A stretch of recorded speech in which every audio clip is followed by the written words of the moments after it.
Hi friends, welcome to my channel. இன்னைக்கு வந்து ஒரு முக்கியமான வெல்த் பில்டிங் ஸ்ட்ராட்டஜியில் முக்கியமான ஒரு விஷயத்தை பற்றி இந்த வீடியோவில் நம்ம வந்து டிஸ்கஸ் பண்ண போகிறோம். டைவர்சிஃபிகேஷன் பற்றி இந்த வீடியோவில் நம்ம டிஸ்கஸ் பண்ண போகிறோம். இப்போ டைவர்சிஃபிகேஷன் அப்படின்றது வந்து என்ன அப்படின்னா, இப்போ நம்ம ஒரு இன்வெஸ்ட்மெண்ட் பண்ணுறோம் அப்படின்னா, ஒரே டைப் ஆஃப் இன்வெஸ்ட்மெண்ட்டில் நம்மளோட மணி எல்லாத்தையுமே கொண்டு போய் நம்ம வந்து இன்வெஸ்ட் பண்ணாமல் various investment asset classes, for example வந்து ரியல் எஸ்டேட் இருக்குது, கோல்டு இருக்குது, ஸ்டாக்ஸ் இருக்குது, மியூச்சுவல் ஃபண்ட்ஸ் இருக்குது. ஸோ இந்த மாதிரி வந்து நிறைய ஈவன் வந்து கிரிப்டோஸ் கூட இருக்குது. ஸோ இந்த மாதிரி வந்து இருக்கக்கூடிய அசட் கிளாஸஸில் நம்மளோட ஏஜ் பொறுத்து ப்ளஸ் நம்மளோட ரிஸ்க் அப்படைட் பொறுத்து நம்மளோட கோல்ஸ் பொறுத்து நம்ம எப்படி வந்து டைவர்சிஃபை பண்ணலாம் அப்படின்ற விஷயத்த வந்து என்னோட எக்ஸ்பீரியன்ஸில் உங்களுக்கு நான் ஷேர் பண்ணுறேன். டைவர்சிஃபிகேஷன் ஏன் பண்ணணும் அப்படின்னா, இப்போ வந்து நம்ம ஒரே டைப் ஆஃப் ஒரு அசட் கிளாஸில் நம்ம இன்வெஸ்ட் பண்ணுறோம் அப்படின்னா, அந்த செக்டார் அப்படி இல்லைன்னா அந்த அசட் கிளாஸில் நமக்கு வந்து ஒரு இப்போ ஏதாவது ஒரு ப்ராப்ளம் வருது. ஃபார் எக்ஸாம்பிள் வந்து இப்போ நம்ம ஒரு ரியல் எஸ்டேட்டை ஒரு எக்ஸாம்பிளுக்கு எடுத்துக்கலாம். இப்போ நம்ம ஏர்ன் பண்ணுற மணி எல்லா மணியுமே கொண்டு போய் நம்ம ரியல் எஸ்டேட்டில் இன்வெஸ்ட் பண்ணோம் அப்படின்னா, இப்போ வந்து நம்ம ஒரு எமர்ஜென்சியாக வந்து ஒரு கேஷ் அவுட் பண்ணுறதுக்கு நமக்கு வந்து ஒரு ஆப்ஷன் இல்லாமல் இருக்கலாம். ஸோ இது வந்து ஒரு பிரச்சனை இருக்குது. ரெண்டாவது வந்து இப்போ ரியல் எஸ்டேட்டில் இப்போ நீங்கள் ஒரு குறிப்பிட்ட ஏரியாவில் ஒரு லேண்ட் வாங்கியிருக்கீங்க, இல்லை ஒரு அப்பார்ட்மெண்ட் வாங்கியிருக்கீங்க அப்படின்னா, அதை வந்து இப்போ உடனே ஒரு தேவை வரும்போது அதை செல் பண்ணணும் அப்படின்றது கொஞ்சம் டைம் எடுக்கும். ஸோ அந்த மாதிரி ரியல் எஸ்டேட் அந்த செக்டார் வந்து அப்சைட் ஆகும்போது டவுன் சைட் ஆகும்போது அதோட ப்ரைஸஸ் இருக்கும். அந்த மாதிரி நிறைய ப்ரோஸ் அண்ட் கான்ஸ் இருக்குது. வேறஸ் வந்து இப்போ நம்ம வந்து ஒரு இன்வெஸ்ட்மெண்ட் பண்ணுறோம் அப்படின்னா, அந்த இன்வெஸ்ட்மெண்ட்டில் நம்மளோட ஏஜ் பொறுத்து வந்து நம்ம எல்லாத்துலேயுமே வந்து கொஞ்சம் கொஞ்சம் அமௌண்ட் வந்து அலோகேட் பண்ணி வைக்கலாம். ஃபார் எக்ஸாம்பிள் வந்து இப்போ நம்ம ஒரு 20 to 30 ஏஜ்குள்ளே இருக்கோம் அப்படின்னா, நம்ம வந்து ஈக்விட்டி இப்போ மார்க்கெட், ஃபார் எக்ஸாம்பிள் வந்து ஸ்டாக் மார்க்கெட்டு, மியூச்சுவல் ஃபண்ட்ஸ், இந்த மாதிரி விஷயத்துலையும் நம்ம வந்து கொஞ்சம் அதிகமாக நமக்கு வந்து ஏர்னிங்ஸ் கிடைக்கும். ப்ளஸ் வந்து அதை நம்ம லிக்விடேட் பண்ணுறது கொஞ்சம் ஈஸியான விஷயமா இருக்கும். ஸோ அதனால வந்து இந்த மாதிரி என்னென்ன அசட் கிளாஸ்லாம் இருக்கு, அதோட ப்ரோஸ் அண்ட் கான்ஸ் என்ன அப்படின்றத நம்ம தெரிஞ்சுக்கிட்டோம் அப்படின்னா, நம்மளோட ஏஜ் குரூப் பொறுத்து ப்ளஸ் வந்து நம்மளோட ஃபினான்ஷியல் கோல் பொறுத்து, இப்போ ஒவ்வொருத்தருக்கும் ஒவ்வொரு ஏஜ் குரூப்புக்கும் கண்டிப்பாக வந்து ஒவ்வொரு ஃபினான்ஷியல் கோல்ஸ் இருக்கும். இப்போ ஒரு 20 to 25 ஏஜ் குரூப்ல இருக்கோம் அப்படின்னா, நமக்கு வந்து ரொம்ப லாங் டேர்ம்ல நம்மளால மணி வந்து ரொம்ப நாள் நம்மளால இன்வெஸ்ட் பண்ண முடியும். அது வந்து ஒரு ப்ளஸ் பாயிண்டா இருக்கு. ப்ளஸ் வந்து பெரிய அளவில் வந்து ஒரு ஃபினான்ஷியல் கோல் அப்படின்றது வந்து இப்போ உடனே நமக்கு இருக்காது. ஏன்னா பேரண்ட்ஸ் வந்து மேக்ஸிமம் படிக்க வச்சிருப்பாங்க. ஸோ நம்ம வந்து இப்போ ஒரு ஜாபோ இல்லை ஒரு பிஸ்னஸோ நம்ம ஸ்டார்ட் பண்ணியிருக்கோம் அப்படின்னா, இப்போ நம்ம அடுத்து ஒரு மேரேஜ் பிளான் பண்ணுறதுக்கு, ஸோ அதுக்கப்புறம் ஒரு 10 இயர்ஸ் கழிச்சு நம்ம வந்து ஒரு வீடு வாங்குறதுக்கோ, ஸோ அந்த மாதிரி வந்து இப்போ ஒரு ஃபேமிலி கமிட்மெண்ட்குள்ளே வரோம் அப்படின்னா, அதுக்கப்புறம் வந்து நம்ம ரிட்டையர்மெண்ட், அந்த மாதிரி வந்து ஒவ்வொரு ஃபினான்ஷியல் கோல்ஸ் நமக்கு வந்து இருக்கும். ஸோ வந்து ஒரு 20 to 30 ஏஜ் குரூப்ல இருக்கிறவங்க வந்து நம்ம வந்து ஈக்விட்டி மார்க்கெட்டை வந்து ஒரு 60 to 70% வந்து அதில் இன்வெஸ்ட் பண்ணலாம். ஃபார் எக்ஸாம்பிள் ஸ்டாக் மார்க்கெட்டில் நம்ம இன்வெஸ்ட் பண்ணுறது, மியூச்சுவல் ஃபண்ட்ஸில் இன்வெஸ்ட் பண்ணுறது, ஸோ அந்த மாதிரி இதில் பண்ணலாம். ரிமைனிங் வந்து நம்மளோட கோல்ஸ் பொறுத்து, ஃபார் எக்ஸாம்பிள் வந்து இப்போ இஎல்எஸ்எஸ் மியூச்சுவல் ஃபண்ட்ஸ் இருக்குது, டேக்ஸ் பெனிஃபிட்டுக்கு நம்ம அதில் பண்ணலாம். பிபிஎஃப் இருக்குது. பிபிஎஃப் வந்து பார்த்தீங்கன்னா ஒரு லாங் டேர்ம் இன்வெஸ்ட்மெண்ட்டு, 15 இயர்ஸ் நம்ம இன்வெஸ்ட் பண்ணலாம். ப்ளஸ் வந்து அதில் ஒரு டேக்ஸ் ஃப்ரீ பெனிஃபிட்ஸ் வந்து நமக்கு கிடைக்குது. அதில் கிடைக்கக்கூடிய மெச்சூரிட்டிக்கு நமக்கு வந்து டேக்ஸ் வந்து கிடையாது அப்படின்ற மாதிரியான விஷயங்கள்லாம் இருக்குது. அது போக வந்து டெப்ட் மார்க்கெட்ல, மணி மார்க்கெட்ல, பாண்ட்ஸ், ஃபிக்ஸட் டெபாசிட்ஸ், கோல்டு, இந்த மாதிரி வந்து வேரியஸ் அசட் கிளாஸஸ்ல நம்ம வந்து ஒரு 10 to 15% வந்து நம்ம அலோகேட் பண்ணி வைக்கலாம். இப்போ வந்து ஒரு நியூ அசட் கிளாஸ் வந்து இப்போ கிரிப்டோ அப்படின்றது ஒரு நியூ அசட் கிளாஸாக இருக்கிறனால ஒரு யங் ஏஜ் குரூப்ல இருக்கிறவங்க, ஃபார் எக்ஸாம்பிள் வந்து ஒரு 25 to 30 அந்த ஏஜ் குரூப்ல இருக்கிறவங்க ஒரு 2% ஆர் 3% ஆஃப் தி இன்வெஸ்ட்மெண்ட்டை வந்து கிரிப்டோலையும் அவங்க வந்து இன்வெஸ்ட்மெண்ட் வந்து பண்ண முடியும். பட் இதே மாதிரி ஸ்ட்ராட்டஜி எல்லா ஏஜ் குரூப்புக்கும் வந்து ஒர்க் அவுட் ஆகுமா அப்படின்னு பார்த்தா கண்டிப்பாக வந்து அதில் நமக்கு ஒர்க் அவுட் ஆகிறதுக்கு வாய்ப்புகள் கிடையாது. ஏன்னா இப்போ ஒரு 30 வயசுல இருந்து ஒரு 40 வயசுக்குள்ள இருக்காங்க அப்படின்னா ஒரு ஃபேமிலி அவங்களுக்கு இருக்கும், குழந்தைங்க வந்திருப்பாங்க.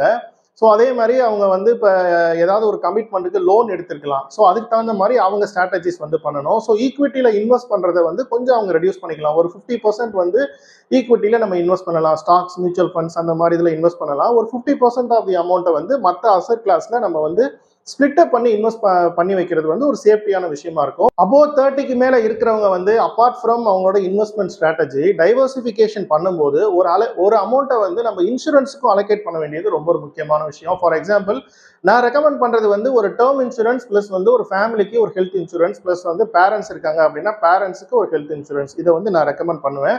ஸோ வந்து இப்போ நீங்கள் ஒரு மிட் ஏஜில் இருக்கீங்க, ஃபார் எக்ஸாம்பிள் ஒரு 30 to 45 அந்த ரேஞ்சில் இருக்கீங்க அப்படின்னா உங்களோட இன்வெஸ்ட்மெண்ட் ஸ்ட்ராட்டஜி நீங்கள் பிளான் பண்ணும்போது ஒரு 50% ஆஃப் தி அமௌண்ட்டை வந்து ஈக்விட்டியில் இன்வெஸ்ட் பண்ண முடியும்.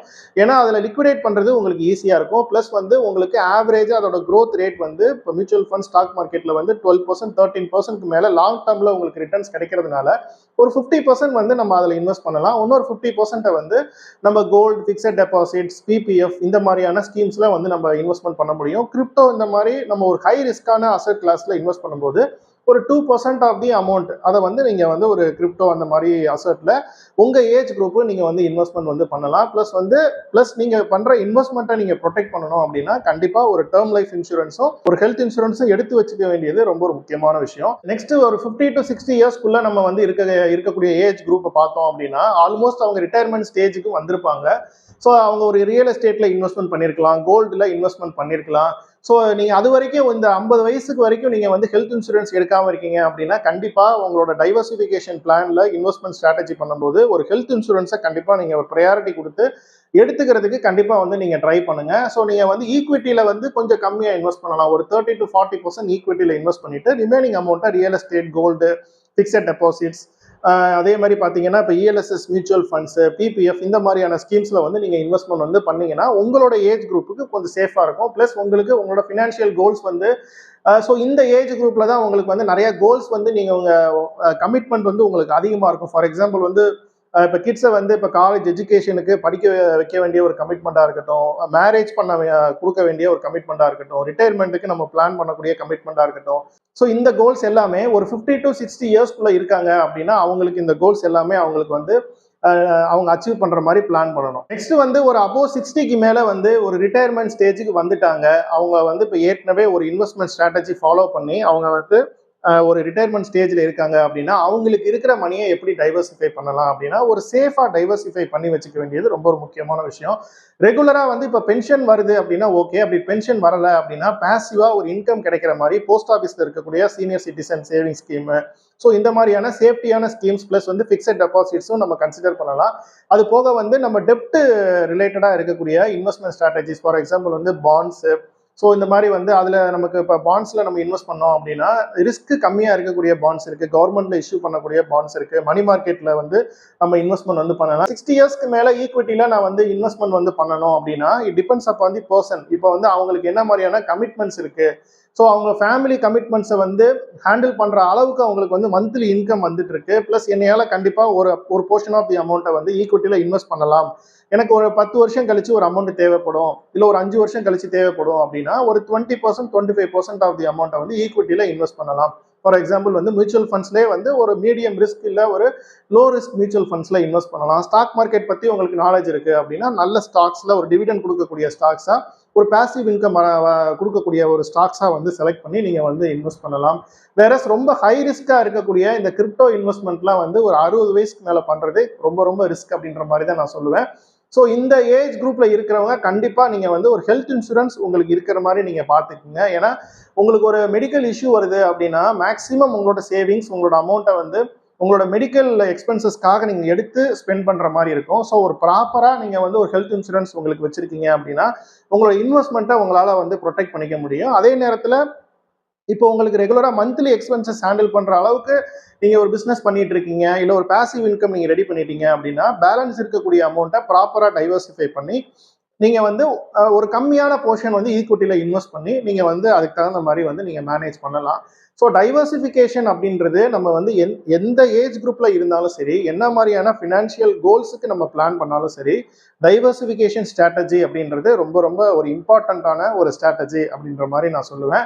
ஸோ நீங்கள் டைவர்சிஃபை பண்ணி நீங்கள் வந்து இன்வெஸ்ட்மெண்ட் பண்ணலை அப்படின்னா நீங்கள் திரும்பவும் ரீகன்சிடர் பண்ணுங்க. உங்களோட போர்ட்ஃபோலியோ ப்ளஸ் உங்களோட சேவிங்ஸ், உங்களோட இன்வெஸ்ட்மெண்ட்டை நீங்கள் எப்படி வந்து பிளான் பண்ணலாம், எப்படி ரீபேலன்ஸ் பண்ணலாம், உங்களோட ரிஸ்க் அப்படைட் தகுந்த மாதிரி. இப்போ நீங்கள் ஒரு மீடியம் ரிஸ்க் எடுக்கக்கூடிய ஒரு நபரா, இல்லை ஒரு லோ ரிஸ்க் எடுக்கக்கூடிய ஒரு நபரா, இல்லை ஒரு ஹை ரிஸ்க் எடுக்கக்கூடிய நபரா, ப்ளஸ் உங்களோட ஏஜ் குரூப் என்ன இருக்குது, உங்களோட ஃபேமிலி கமிட்மெண்ட்ஸ் என்ன இருக்குது அப்படின்றத பொறுத்து நீங்கள் அதுக்கு தகுந்த மாதிரி நீங்கள் டைவர்சிஃபிகேஷன் பண்ணி நீங்கள் வந்து பண்ணி வச்சுக்கிட்டீங்க அப்படின்னா உங்களுக்கு வந்து ஒரு சேஃப்டியாக இருக்கும். இப்போ ஒரு அசட் கிளாஸ் வந்து டவுன் ஆகும்போது இன்னொரு அசட் கிளாஸ் உங்களுக்கு பேலன்ஸ் பண்ணும். இப்போ வந்து ஒரு ஷேர் மார்க்கெட் வந்து இப்போ ரொம்ப டவுனாக இருக்குது அப்படின்னா வேற நம்ம கோல்டில் இன்வெஸ்ட்மெண்ட் பண்ணியிருக்கிறோம், இல்லை வந்து ஒரு ரியல் எஸ்டேட்டில் பண்ணியிருக்கிறோம் அப்படின்னா நமக்கு அது ஸ்டேபிளாக இருக்கும். வேற ரியல் எஸ்டேட் மார்க்கெட் வந்து ரொம்ப டவுனாக இருக்குது அப்படின்னா நம்ம வந்து ஒரு மியூச்சுவல் ஃபண்ட்ஸில் பண்ணியிருக்கிறோம், ஒரு மந்த்லி எஸ்ஐபி மாதிரி பண்ணியிருக்கிறோம் அப்படின்னா அதோட க்ரோத் வந்து ரொம்ப நல்லா இருக்கும். ஸோ அதனால வந்து நம்ம ஒரு சேஃப்டிக்கு கண்டிப்பாக நம்ம டைவர்சிஃபை பண்ணி நம்ம அதுக்கு தகுந்த மாதிரி இன்வெஸ்ட் பண்ண வேண்டியது ரொம்ப ஒரு முக்கியமான விஷயம். ஸோ நான் ஷேர் பண்ண இந்த இன்ஃபர்மேஷன் எல்லாமே உங்களுக்கு ரொம்ப யூஸ்ஃபுல்லாக இருந்திருக்கும் அப்படின்ற மாதிரி நான் பிலீவ் பண்ணுறேன். நம்மளோட சேனலை கண்டிப்பாக நீங்கள் சப்ஸ்கிரைப் பண்ணி வச்சுக்கோங்க. இதே மாதிரி பர்சனல் ஃபினான்ஸ் ரிலேட்டடான வீடியோஸ், மணி மேனேஜ்மெண்ட் ரிலேட்டடான வீடியோஸ் வந்து ரெகுலராக நம்மளோட சேனலில் நான் பப்ளிஷ் பண்ணுவேன். நெக்ஸ்ட் இதே மாதிரி ஒரு யூஸ்ஃபுல்லான வீடியோவில் உங்களை நான் மீட் பண்ணுறேன். அது வரைக்கும் by from zero to hero, Jeeva.